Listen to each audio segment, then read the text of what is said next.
Crime సినిమాల్లో ఎన్ని ట్విస్టులుంటాయో తెరపై చూస్తే కానీ తెలియదు. కానీ ఇక్కడ రాజా రఘువంశీ హత్య కేసులో సోనం స్కెచ్ అయితే మామూలుగా లేదు. ట్విస్టుల మీద ట్విస్టులు బయటపడుతున్నాయి. భర్తను చంపిన విషయంలో ఎలాంటి ఆధారాలు దొరకకుండా జాగ్రత్త పడింది సోనం. భర్తను దూరం పెడుతూ తన ప్లాన్ ఒక్కొక్కటిగా అమలు చేస్తూ వచ్చింది. మొదట నిందితులు అరెస్ట్ కావడంతో మేఘాలయలో ఏం జరిగింది, ఆ గుట్టు విప్పే పనిలో పడ్డారు ఇండోర్ పోలీసులు. రాజా హత్య కేసును ఛేదించడంలో హోమ్ స్టేలో కీలకమైన ఆధారాలు మేఘాలయ పోలీసులకు చిక్కాయి. అప్పటి వరకు కూడా వీరి గురించి ఎలాంటి ఆచూకీ లభించలేదు. చివరికి హోమ్ స్టేనే ఇక్కడ కీలకంగా మారింది. ఇక్కడ దొరికిన ఆధారాల్లో మంగళసూత్రం, చేతి రింగు లభించాయి. దీని ఆధారంగా కేసు ఒక్కో అడుగు ముందుకెళ్లిందని మేఘాలయ డీజీపీ తెలియజేశారు. ఇక తాజాగా సోనంని ఆమె కుటుంబం బహిష్కరించింది. ఘనంగా పెళ్లి చేస్తే ప్రియుడితో కలిసి భర్తను కిరాతకంగా చంపడంపై ఆమె కుటుంబ సభ్యులు ఇప్పుడు సోనంను ఉరితీయండి అని డిమాండ్ చేస్తున్నారు. దీంతో ఆమె ఎంతటి పాపానికి ఒడిగట్టిందో తెలుసుకోవచ్చు. తాజాగా సోనం రఘువంశీ సోదరుడు గోవింద్ మృతి చెందిన రాజా రఘువంశీ ఫ్యామిలీని కలిసి ఓదార్చాడు.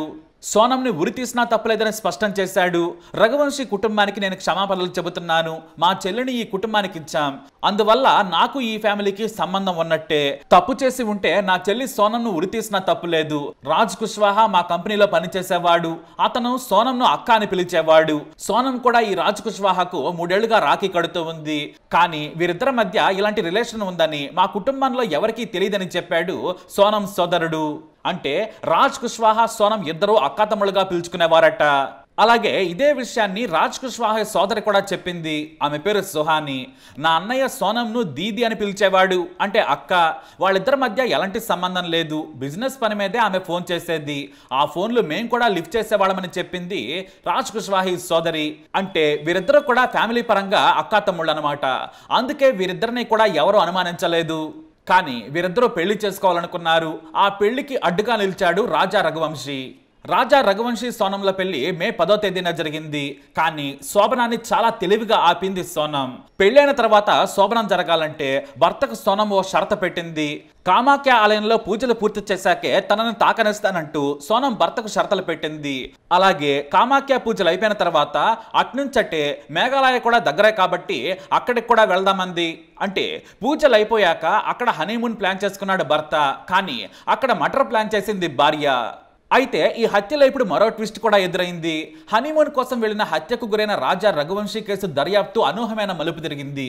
ముఖ్యంగా ఈ కేసులో ఇప్పుడు జితేంద్ర రఘువంశీ అనే కొత్త పేరు తెరపైకి వచ్చింది. భర్తను హత్య చేసేందుకు సోనం 3 నిందితులకు సుపారీ ఇవ్వగా జితేంద్ర రఘువంశీ అకౌంట్ నుంచి డబ్బులు చెల్లించింది సోనం.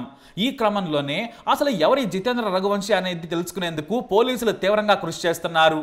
అలాగే అతను సోనంకి ఎందుకు డబ్బులేశాడా అని పోలీసులు ఆరా తీస్తున్నారు. కిరాయి హంతకులకు డబ్బులు చెల్లించేందుకు సోనం జితేంద్ర రఘువంశీ ఖాతాను ఉపయోగించింది. అతని అకౌంట్ నుంచే చెల్లింపులు జరిగాయి. ఇప్పుడు పోలీసులు ఆ దిశగా దర్యాప్తు చేపట్టారు. ముఖ్యంగా హవాలా మార్గంలో సోనం ఈ చెల్లింపులు చేసి ఉంటుందని పోలీసులు అనుమానాలు వ్యక్తం చేస్తున్నారు. ఆమె కుటుంబానికి చెందిన వ్యాపారాలకు హవాలాతో సంబంధాలు ఉన్నాయా అనే కోణంలో కూడా విచారిస్తున్నారు. అయితే ఈ ఆరోపణలపై సోనం సోదరుడు గోవింద్ స్పందించాడు. వీటిని తోసిపుచ్చుతూ జితేంద్ర రఘువంశీ తన బంధువే అని చెప్పారు. హవాలాతో తమకు ఎలాంటి సంబంధాలు లేవని, ఇలాంటి తప్పుడు వార్తలు ప్రచారం చేయొద్దని కోరాడు.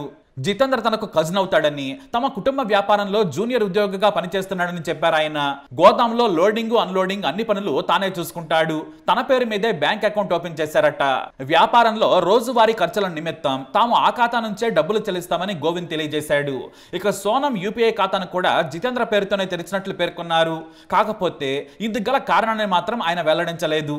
అయితే సోనం సోదరుడు ఇలా క్లారిటీ ఇచ్చినా కూడా పోలీసులు తమ దర్యాప్తు మాత్రం ఏమాత్రం ఆపడం లేదు. ఇప్పటికే సీన్ రీకన్స్ట్రక్షన్ చేశారు పోలీసులు. ఈ కేసులో నిందితులందరినీ పోలీస్ కస్టడీకి అప్పగించాలని సిట్ బృందం న్యాయస్థానాన్ని కోరింది. ఆ తర్వాత హత్య జరిగిన తీరును తెలుసుకునేందుకు సోహరాలోని ఘటనా స్థలంలో సీన్ రీకన్స్ట్రక్షన్ చేశారు పోలీసులు. ఈ దర్యాప్తుకు మేఘాలయ పోలీసులు ఆపరేషన్ హనీమూన్ అని కోడ్ నేమ్ పెట్టారు. అయితే ఇదిలా ఉంటే తాజాగా రాజా రఘువంశీ తల్లి తమ కుమారుడి మృతిపై సంచలన వ్యాఖ్యలు చేశారు. సోనం తమ కుమారుడిని నరబలిచ్చిందని విమర్శలు చేసింది.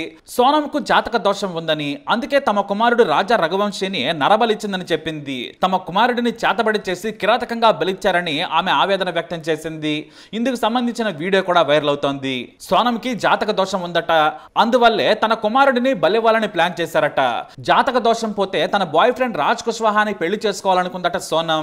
అందుకే తన కొడుకుని నరబలిచ్చారని చెబుతున్నారు. ఎందుకంటే కామాఖ్య ఆలయానికి వెళ్లే ముందు తమ కుమారుడి మెడలో ఏదో ఓ నెక్లెస్ వేసిందట.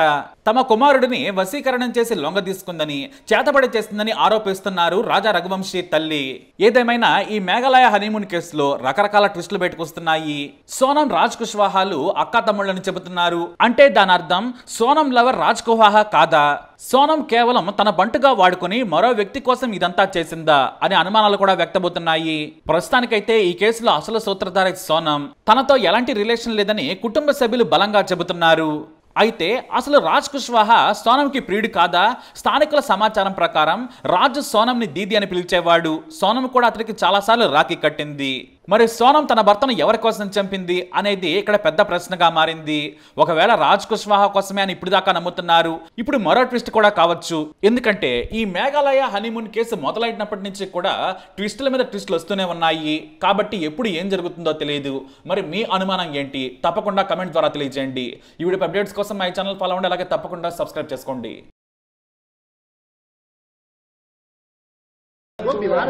आपकी क्या बात हुई गोविंद से? माता जी आपके पास वो आए, भावुक थे, रो रहे थे, आपसे माफी मांगी उन्होंने? गोविंद भैया से मैंने पूछा कि तुम सोनम से मिले थे कि नहीं मिले थे, पहले तो मेरे को ये बताओ। तो उन्होंने बोला कि मम्मी मैं सोनम से मिला था 3 मिनट के लिए। तो मैंने बोला कि उसको मारा क्यों नहीं तुमने? तो बोले मारने का मौका ही नहीं दिया, पुलिस और मीडिया इतनी सारी थी वहाँ पर। क्या बात हुई आपकी? यही बोला कि सोनम को फांसी दिलवाई जाए, गोविंद भैया ने बोल के गए।